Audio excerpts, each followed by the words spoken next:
fix iPhone stuck on white screen.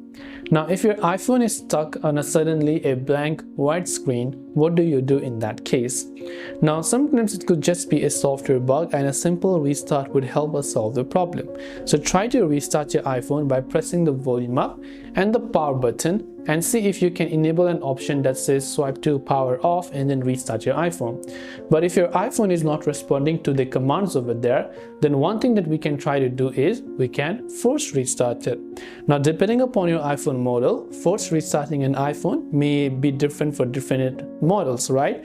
In the case of iPhone 8 or later, what you basically do is quickly press and release volume up, volume down and hold the power button like this. So let me just rewind that. Volume up, volume down, quickly release, and always quickly hold this little power button right here to be able to force restart your iPhone. So let me demonstrate that. Volume up, volume down, and quickly press and hold the power button and just wait until your iPhone restarts itself and you see the Apple logo.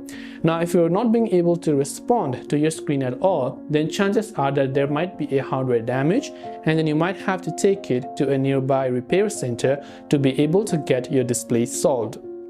So I hope that this video pretty much summed it up for you.